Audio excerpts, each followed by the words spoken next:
সীমানার বাহিরে যায় না, পৃথিবী আল্লাহর সীমানার বাহিরে যায় না, সাগর জোয়ার আসে আল্লাহর সীমানার বাহিরে যায় না। সাগরের ভিতরে যত মাছ, কোনো মাছ আল্লাহর সীমানার বাহিরে যাবে না। দুনিয়াতে মিঠা পানি হয়, মিঠা পানিও আল্লাহর সীমানার বাহিরে যায় না। একটা গাছ আল্লাহর আইনের বাহিরে যায় না। একমাত্র মানব জাতি আল্লাহর আইন মানতে চায় না, একমাত্র মানব জাতি আল্লাহর বিধান মানতে চায় না। কথা বলেন ঠিক কিনা? শুনে যাবেন গাইবান্ধাবাসী, ভালো করে শুনে যাবেন গাইবান্ধাবাসী।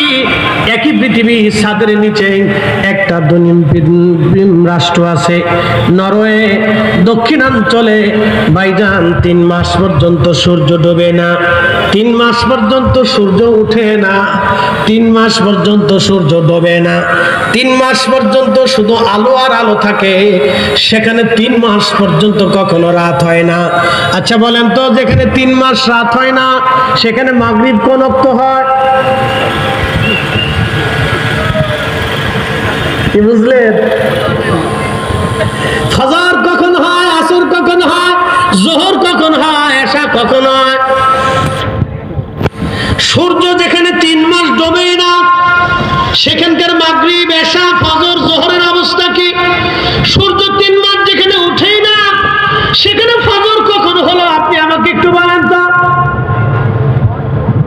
তাহলে সমাধান কিভাবে হবে? এর সমাধান আসতে হলে এই জন্য মাযহাব মানতে হবে, ফিকহে আইনের ভিতরে আসতে হবে। ফকিরা যেইভাবে সিদ্ধান্ত দিবে সেইভাবে সিদ্ধান্ত আসবে।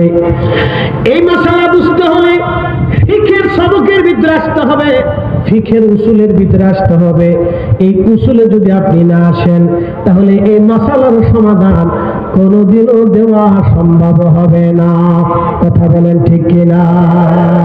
এই জন্য পৃথিবীর অধিক মুসলমান মাযহাব মানে, একসাথে বলবেন আল্লাহু আকবার।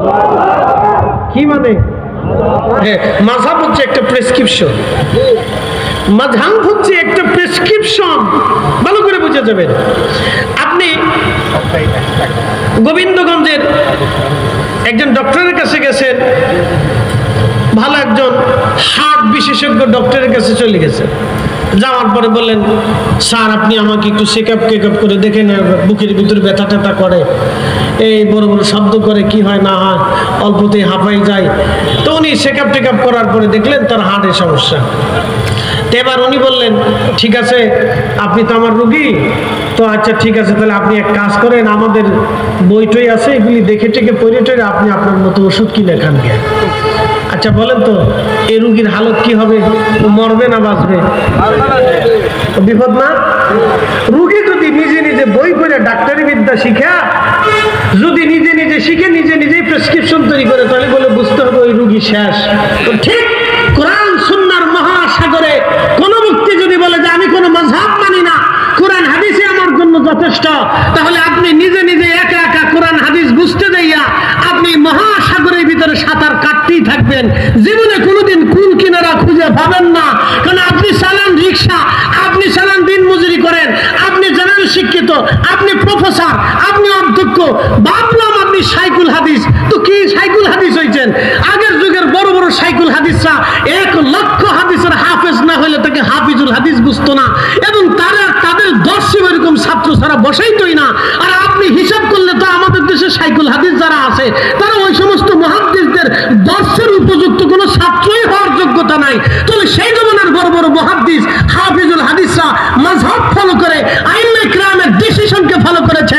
এমনকি ইমাম বুখারীর মতো হাফিজুল হাদিস, যিনি 10 লক্ষ হাদিসের হাফিজ ছিলেন, ইমামুল মুহাদ্দিসিন যাকে বলা হয়, আমিরুল মুমিনিনা ফিল হাদিস যাকে বলা হয়, হাদিসের জগতের আমিরুল মুমিনিন যাকে বলা হয়, তিনি পর্যন্ত বুখারী শরীফে নিজের সিদ্ধান্ত না দিয়ে ইনি হযরত ইমাম আবু ইদ্রিস আশ-শাফিঈ রাহিমাহুল্লাহ সিদ্ধান্ত লিখতে যায় লিখেছেন, ক্বালা ইমামুশ শাফিঈ, ক্বালা ইমামুশ শাফিঈ, ক্বালা ইমামুশ শাফিঈ। নিজে প্রেসক্রিপশন তৈরি করেন নাই, উনি ইমাম শাফিঈর প্রেসক্রিপশন মেনেছে। এই জন্য আমরা যারা হানাফি আছি, আমরা নিজেরা প্রেসক্রিপশন তৈরি করি না। আমরা কোরআন হাদিস বুঝতে হলে আমাদের মাযহাবের আইম্মে কিরামের সিদ্ধান্ত অনুযায়ী কোরআন হাদিস বুঝি। কথা বলেন ঠিক না? আমরা রেসে বেদাতি বানাই।